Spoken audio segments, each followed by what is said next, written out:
wabarakatuh, Bapak Ibu penanggung jawab Kehumasan Bawaslu Kabupaten Kota se-Jawa Timur serta staf Kehumasan Bawaslu Kabupaten Kota se-Jawa Timur, program Q&A (Question and Answer). Anda bertanya, kami menjawab. Humas Bawaslu Provinsi Jawa Timur hadir di ruang dengar Anda. Nah, kali ini kami akan menjawab sejumlah pertanyaan yang sudah masuk ke ruang Humas Bawaslu Provinsi Jawa Timur. Sebagaimana yang kita ketahui, kita sudah mendapatkan atau menerima puluhan pertanyaan dari Bapak Ibu sekalian, terutama dari penanggung jawab kehumasan maupun stafnya. Setelah kami hitung, ada sekitar 60 pertanyaan lebih yang sudah kami dapatkan dari beberapa kabupaten kota. Untuk Anda yang belum mengirimkan pertanyaan, Bapak Ibu, monggo. Ini masih ada waktu untuk mengirimkan pertanyaan-pertanyaan Bapak Ibu sekalian dan akan kita jawab pada kesempatan selanjutnya. Kami akan memulai menjawab pertanyaan ini dari Kabupaten Blitar. Yang pertama, mengenai persiapan launching pojok pengawasan, apa saja yang harus dilakukan Bawaslu Kabupaten Kota? Adakah anggaran yang menyertai persiapan sarpras dan buku untuk pojok pengawasan?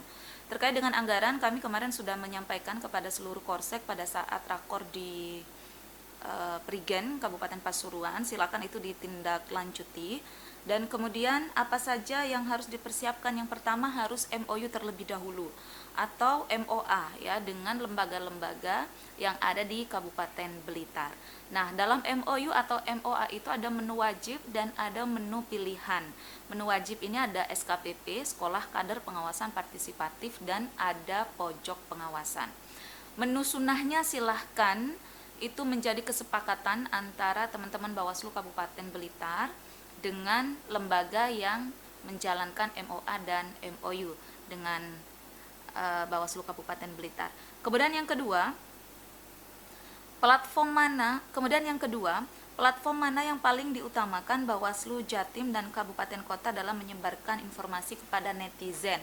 Nah, ini kita pakai semua platform ya. Kita pakai semua platform karena kita akan menyasar seluruh kalangan, baik yang dari milenial maupun sampai yang kolonial, katanya begitu. Jadi platform-platform medsos yang ada sekarang ini untuk menyasar semua kalangan. Fanpage, kemudian Twitter, Instagram, kemudian website kami, kemudian ada YouTube juga. Nah, ini kita semuanya pakai setiap kali kita menyebarkan konten ke Bawaslu Kabupaten Kota dan halayak luas, itu semuanya kita satukan begitu ya, sehingga masyarakat ini bisa mengupdate informasi yang disebar oleh Bawaslu Jawa Timur ini melalui medsos yang ada. Kemudian dari Kabupaten Bojonegoro, bagaimana menghadapi komentar dalam media sosial lembaga? Apakah semua komentar harus dijawab meskipun jawaban cuma dengan icon atau bagaimana? Nah, memang sebisa mungkin seluruh pertanyaan netizen yang hadir di medsos kita ini dijawab sesuai dengan lugas ya, dijawab secara lugas, tegas gitu. Kalau kemudian pertanyaan ini berlanjut, katakanlah misalnya masih ada ketidakfahaman, netizen nanti bisa diarahkan datang ke kantor panjenengan semuanya. Jadi sebisa mungkin memang setiap pertanyaan ini silahkan dijawab ya. Tapi tentu saja ini harus atas pengetahuan penanggung jawab kehumasan, Korbif penanggung jawab kehumasan. Kemudian dari Kabupaten Jombang, apakah diperkenankan kita membuat jurnal terindeks 4 bulanan dari alokasi anggaran buletin budgeter, sementara kita juga sudah membuat buletin 3 bulanan non budgeter. Nah, ini berkaitan dengan pelaksanaan fungsi anggaran. Ini monggo bisa dikoordinasikan dengan Korsek setempat. Kalau kami menyarankan, ini bagus ya dari Kabupaten Jombang ada buletin, kemudian ada jurnal, ini bagus. Tetapi yang dianggarkan adalah buletin. Kalau jurnal apakah bisa? Ini tentu harus melalui revisi anggaran ya. Apakah diperkenankan atau mungkin bisa ditukar. Jadi yang jurnal non budgeter, kemudian yang buletin budgeter, karena yang buletin sudah ada anggarannya. Kemudian dari Kabupaten Kediri, apakah berita yang ditampilkan di web boleh dibuat di buletin? Sebisa mungkin tidak ya, karena sifat dari pemberitaan web dan buletin kita ini beda. Web ini harian, sementara buletin ini bisa 3 bulanan, bisa 4 bulanan. web beritanya sifatnya lebih segar, lebih up to date, lebih cepat, sementara buletin ini merangkum peristiwa-peristiwa yang ada selama dalam kurun waktu 3 atau 4 bulan ini. Tetapi kalaupun misalnya berita yang di web dimasukkan ke buletin, itu harus dipastikan bahwa di buletin itu ada penjelasan berita ini sudah pernah dimuat di web Bawaslu Kabupaten Kediri misalnya tertanggal sekian. Kemudian dari Lamongan, ini dari Nurholida Noviati, Bawaslu atau ini Panwascam ya. Panwascam Sekaran Lamongan, terima kasih. Selamat pagi Ibu Nurholida. Sebelum menulis berita, apakah perlu dilakukan pengecekan oleh Humas Bawaslu Kabupaten untuk di-share ke medsos secara umum? Sebetulnya kita ingin percaya bahwa teman-teman Panwascam ini sudah mampu menulis berita dengan baik dan benar, kualitasnya terjaga dan validitasnya terjaga. Tetapi untuk memastikan bahwa kita satu suara, kemudian opini kita satu, langkah kita satu, memang pengecekan oleh Humas Bawaslu Kabupaten ini penting untuk dilakukan. Ini untuk menjaga kredibilitas pemberitaan kita di depan publik. Kemudian yang kelima, yang berikutnya, terakhir dari staf saya katanya begitu ya, dari staf Panwascam Sekaran, jaluk digaekno reward dari setiap konten kreatif yang diupload. Wah. Terima kasih Ibu Nurholida, ini tentu hal yang menarik ya, sehingga ini memacu dari teman-teman Panwascam untuk membuat konten yang kreatif dan diupload di medsos official kita masing-masing ya. Ini menjadi usulan dan biar nanti kita sampaikan. Yang pasti kita setiap tahun memberikan reward khusus untuk internal kita kepada kabupaten kota yang melaksanakan tupoksinya dengan sebaik mungkin, mulai dari pengawasan terbaik, pengawasan partisipatif, pelaksanaan fungsi humas dan hubal, pelaksanaan kesekretariatan, kemudian pelaksanaan fungsi organisasi dan SDM, juga PP dan penyelesaian sengketa ya. Oke, kita coba ke daerah Tapal Kuda sekarang, Kabupaten Probolinggo. Apakah boleh Bawaslu Kabupaten Kota melakukan giveaway seperti yang dilakukan Bawaslu Jatim, agar Bawaslu se-Jawa Timur bisa secara masif melakukan giveaway tersebut? Dengan demikian, kita Bawaslu Jatim bisa sosialisasi pengawasan partisipatif melalui media sosial secara bersamaan, dan tema bisa ditentukan Bawaslu Jatim. Ini yang saya tunggu sebetulnya. Ketika kita melakukan Bawaslu Jatim giveaway, baik yang turun ke masyarakat maupun yang melalui medsos yang offline ya, melalui medsos yang online ya, online dan offline kita lakukan dua-duanya. Ini bisa diikuti oleh teman-teman kabupaten kota. Silakan teman-teman Kabupaten Probolinggo kalau mau melakukan ini, itu bagus ya, untuk secara masif menyebarkan kepada masyarakat tentang pentingnya pengawasan partisipatif.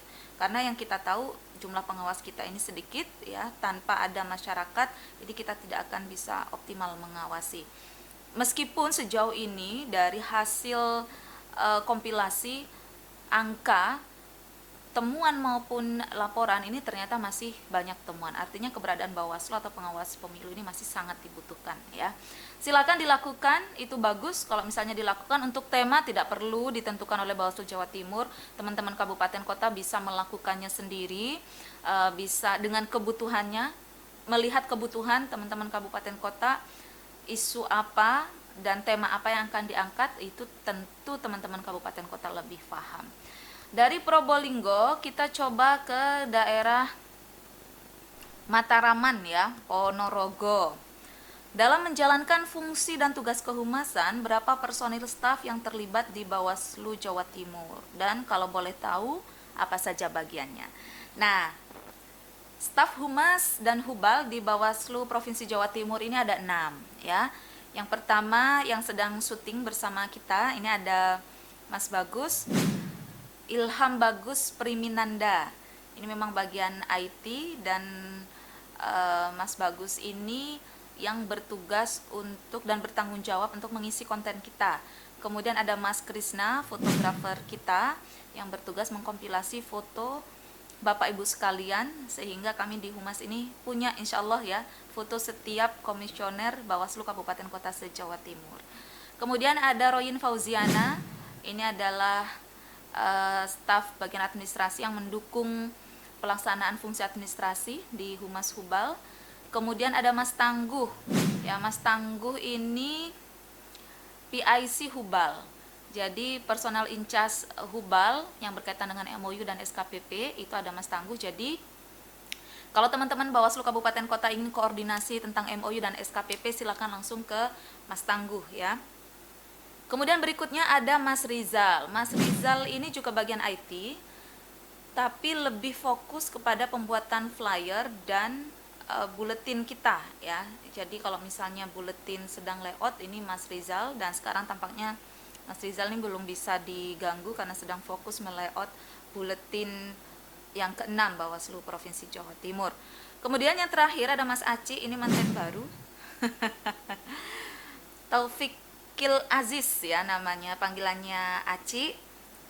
Nah, Mas Aci ini fokus pada penulisan. Jadi semua tulisan yang ada di Humas Bawaslu Jatim ini di bawah tanggung jawab Mas Aci ya. Dan juga Mas Aci ini bertanggung jawab pada penerbitan buku-buku yang akan dilakukan oleh Bawaslu Jawa Timur. Jadi nanti ensiklopedi, kemudian buku monografi untuk teman-teman kabupaten kota yang tidak pilkada, dan buku hasil pengawasan teman-teman kabupaten kota yang pilkada ini ada di bawah tanggung jawab Mas Aci.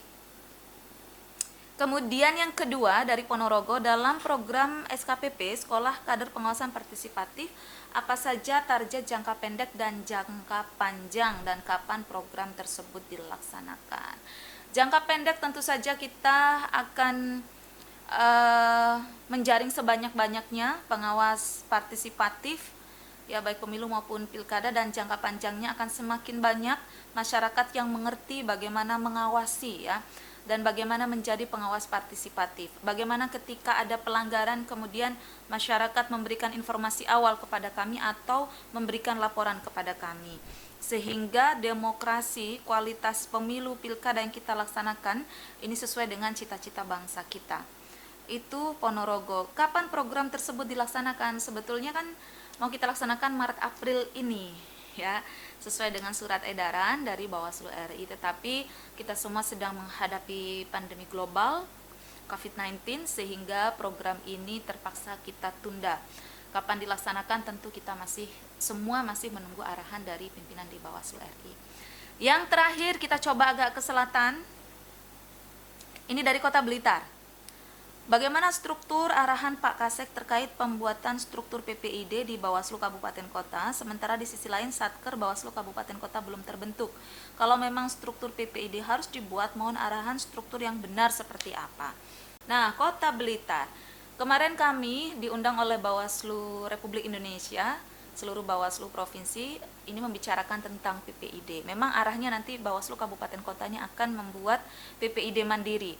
Sejauh ini di Jawa Timur, kabupaten kota ini masih menjadi unit layanan PPID ya. Jadi PID, loket untuk permohonan informasi ini ada di Bawaslu Kabupaten Kota, tetapi yang memproses tetap ada di Bawaslu Provinsi Jawa Timur.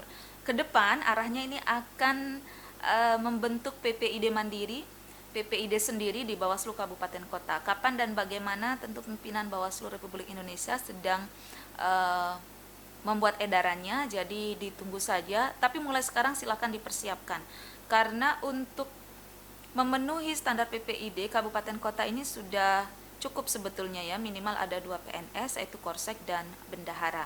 Nah, untuk strukturnya seperti apa itu sudah ada di Perbawaslu PPID. Silakan bisa dicek di sana, Perbawaslu 10 2019. Kota Blitar ya, dipersiapkan saja ya untuk Bapak Ibu, terutama kabupaten kota PPID-nya ini sudah akan mengarah ke PPID sendiri di kabupaten kota, tidak lagi ikut provinsi. Yang kedua, jika ada permintaan data dari Bapak Paslon atau Paslon, mekanismenya apakah Bawaslu Kabupaten Kota bisa langsung menyampaikan jawaban atau permintaan data itu disampaikan terlebih dahulu ke provinsi? Ya, sejauh ini memang karena kabupaten kota ini PPID-nya masih menginduk ke provinsi, jadi kabupaten kota hanya sebagai loket. Nanti permohonan informasi ini silakan diteruskan ke provinsi dan nanti provinsi yang akan menjawab kepada pemohon. Saya kira begitu ya untuk Kota Blitar, dan tentu saja khusus untuk PPID kita semua masih menunggu arahan dari Bawaslu Republik Indonesia ya. Insya Allah akan ada surat edarannya. Itu yang disampaikan oleh pimpinan kita kemarin ketika rapat koordinasi di Jakarta. Nah, Bapak Ibu sekalian, itu tadi beberapa pertanyaan yang kita jawab pada kesempatan kali ini. Sekali lagi, untuk yang belum dijawab pertanyaannya karena memang banyak sekali yang masuk, kita akan jawab pada pertemuan berikutnya ya. Dan jangan lupa Anda semua Bapak Ibu Korbdiv, penanggung jawab kehumasan maupun staf kehumasan tetap jaga kesehatan, tetap pakai SOP untuk pencegahan COVID-19.